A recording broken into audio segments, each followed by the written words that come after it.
وہ بھائی اور بہن جو اپنی عمر سے بہت زیادہ بڑے ہوتے جا رہے اور ان کی ابھی تک شادیاں نہیں ہوئی، تو یہ ویڈیو انہی کے لیے۔ آج کی ویڈیو میں آپ لوگوں کے ساتھ ایک ایسا آسان عمل شیئر کروں گی جسے کرنے سے انشاءاللہ تعالیٰ آپ کی شادی ضرور ہوگی۔ رمضان المبارک کا مہینہ ہے، اس مہینے تو سبھی قرآن پڑھتے ہیں، تو ویڈیو کہیں سے بھی اسکپ مت کیجیے گا، تو ویڈیو کو اینڈ تک دیکھیے گا۔ تو چلتی ویڈیو کو اسٹارٹ کرتے ہیں۔ السلام علیکم، امید ہے کہ آپ سب خیریت سے ہوں گے۔ آج کی ویڈیو میں آپ سب لوگوں کے لیے لے کے آئی ہوں ایک بہت آسان سا وظیفہ جو آپ کی مشکل پریشانیوں کو انشاءاللہ تعالیٰ ضرور ختم کر دے گا۔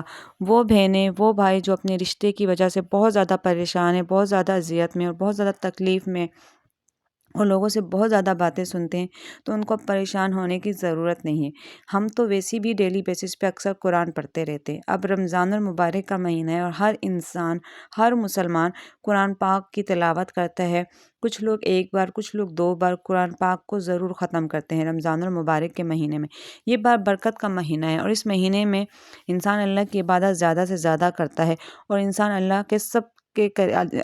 انسان جو ہے وہ اللہ کے سب کے قریب ہوتا ہے۔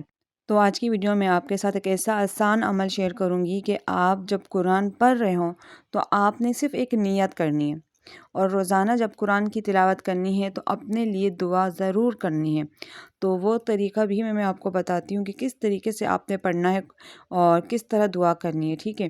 تو ویڈیو کو سٹارٹ کرتے ہیں، ٹائم زیادہ ویسٹ نہیں کرتے۔ تو آپ نے اس بار جب قرآن شریف کو ختم کرنا ہے رمضان میں، تو رمضان میں قرآن تو اب تک آپ لوگوں نے قرآن پاک کو سٹارٹ کر لیا ہوگا۔ جب آپ کا پہلا قرآن ختم ہو جائے گا تو انشاءاللہ تعالیٰ ہر مسلمان 2-3 قرآن ختم خود سب اکیلے، ہر لڑکا ہر لڑکی کرتا ہے۔ تو آپ نے اس بار جب دوسرا قرآن شروع کرنا ہے نا، تو آپ نے اپنے لیے کرنا ہے۔ وہ لڑکیاں، وہ لڑکے جو ابھی تک پریشان ہیں اپنے رشتوں کی وجہ سے اور کافی وظیفے بھی کر چکے ہیں لیکن ان کے ابھی تک رشتے اچھے نہیں آئے، تو اس وظیفے سے، اس عمل سے انشاءاللہ تعالیٰ ان کے اعلیٰ خاندان میں، اچھے لوگوں میں، اچھے انسانوں میں، اچھی جگہوں پہ رشتے ضرور آئیں گے اور انشاءاللہ تعالیٰ ہو بھی جائیں گے۔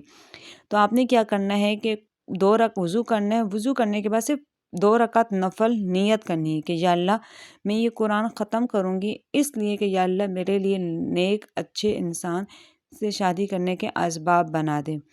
تو بس 2 رکعت نفل پڑھے۔ نفل پڑھنے کے بعد آپ نے دعا مانگنی ہے۔ دعا مانگنے کے بعد آپ نے قرآن پاک کی تلاوت کرنی ہے۔ قرآن پاک کو کھولنا، اور جیسے ہی آپ پہلا وہی سورہ فاتحہ سے سٹارٹ کریں گے، پہلے سپارے سے۔ آپ روزانہ جتنا قرآن پڑھ سکتی ہیں، 1 سپارے پڑھ سکتی ہیں، 2 سپارے پڑھ سکتی ہیں، لیکن آرام سے سکون سے پڑھنا ہے۔ آپ نے اگر روزانہ 1 سپارہ بھی پڑھیں گے تو 30 دنوں میں انشاءاللہ تعالیٰ آپ کا ایک قرآن ختم ہو سکتا ہے۔ آپ روزانہ جب بھی قرآن کھولیں تو اس نیت سے کھولیں اور اس کی تلاوت کریں کہ اللہ اس بار کا جو قرآن کا ختم ہے میں اپنے اچھے نصیب اور اپنے شادی کے لیے پڑھ رہی ہوں۔ یا اللہ اس قرآن کے ختم ہونے سے پہلے میری اچھی جگہ شادی ہو جائے، آمین ثم آمین۔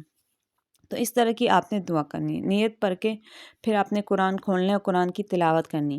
اگر آپ نے آج 1 سپارہ پڑھا ہے تو آپ عصر پہ، اگر آپ نے فجر میں 1 سپارہ پڑھا ہے تو اگر آپ ظہر میں بھی قرآن کی تلاوت کرنا چاہتی ہیں تو دوبارہ جب آپ قرآن کھولیں گی تو دوبارہ آپ نے نیت کرنی ہے۔ نیت کرنی ہے کہ بولنا یہ قرآن میں اسی نیت سے پڑھتی ہوں۔ اس کے بعد آپ نے قرآن پاک کی تلاوت کرنی ہے۔ قرآن پاک کی تلاوت کرنے کے بعد آپ نے جو ہے جتنا آپ پڑھ سکتی ہیں، 1 پیج بھی پڑھ سکتی ہیں تو 1 پیج پڑھ لیں۔ اس کے بعد آپ نے اپنے لیے دعا کرنی ہے۔ دعا اپنے اچھے نصیب کے لیے، اپنی زندگی کی خوشحالی اور کامیابی کرنی ہے۔ آپ نے یہ کہنا ہے کہ یا اللہ مجھے ایک ایسا نیک ہم سفر عطا کر جو دونوں دین اور دنیا دونوں کے لیے میری خیر کا سبب بنے، جو میری آنکھوں کا ٹھنڈک ہو، میری سکون کا ذریعہ بنے۔ یعنی شادیاں تو سب کی ہوتی ہیں لیکن زندگی کی سکون اور خوشحالی کی بھی دعا سب کو مانگنی چاہیے۔ ساتھ ہی ساتھ یہ بھی دعا کرے کہ یا اللہ شادی کے بعد مجھے نیک شوہر اور نیک اولاد بھی عطا فرمانا اور میری یہ دنیا اور آخرت جنت بنا دے، آمین۔ اس طرح کی آپ نے دعا کرنی ہے۔ دعا بھی آپ نے مکمل پوری مانگنی ہے۔ ہم اکثر آدھی دعائیں مانگتے ہیں تو پھر وہ قبول بھی اسی طرح سے ہوتی ہیں۔ دعا مانگتے وقت سکون سے، اطمینان سے آپ نے دعا مانگنی ہے اور مکمل جو ہے دعا مانگنی ہے۔ شادی کی بھی مانگیں، اولاد کی بھی مانگیں، خوشحالی اور کامیابی کی مانگیں، صحت اور تندرستی کی بھی مانگیں۔ اکثر بہت سے لوگوں کو تو پھر بعد میں بہت کچھ مل جاتا ہے، لیکن ہم اگر صحت تندرستی نہیں مانگیں گے تو اکثر لڑکیاں میں نے دیکھی ہوئی شادیاں ان کی تو ہو جاتی ہیں شوہر بھی اچھے ہوتے ہیں، لیکن شادی کے بعد ان کو کوئی نہ کوئی بیماری مطلب ہو جاتی ہے، کبھی کیا مسئلہ، کبھی کیا پریشانی۔ تو اس لیے زندگی کی سکون کی، خوشحالی کی بھی دعائیں ساتھ میں مانگا کریں۔ اگر ایک اچھا گھر کی دعا مانگتے ہیں تو ایک اچھے گھر میں اپنے شوہر اور اولاد کے ساتھ رہنے کی، سکون اور صحت تندرستی کی بھی دعا مانگنی ہے آپ کو۔ تو یہ چھوٹے چھوٹے پوائنٹس ہوتے ہیں، چھوٹی چھوٹی دعائیں ہوتی ہیں جنہیں ہم کبھی اگنور کر دیتے ہیں، لیکن یہی ہماری زندگی کا سب سے اہم ذریعہ ہوتا ہے۔ اگر آپ لوگوں میں سے جو بھی یہ عمل کرے گا تو مجھے، اگر اس کی رشتہ ہوا تو پلیز مجھے کمنٹس میں آ کے ضرور بتائیے گا۔ تو یہ تھی میری آج کی ویڈیو، آئی ہوپ کہ آپ کو اچھی لگی۔ ویڈیو اچھی لگی تو ویڈیو کو لائک کیجیے گا۔ مجھے دیجیے اجازت، اللہ حافظ، ملیں گے نیکسٹ ویڈیو میں۔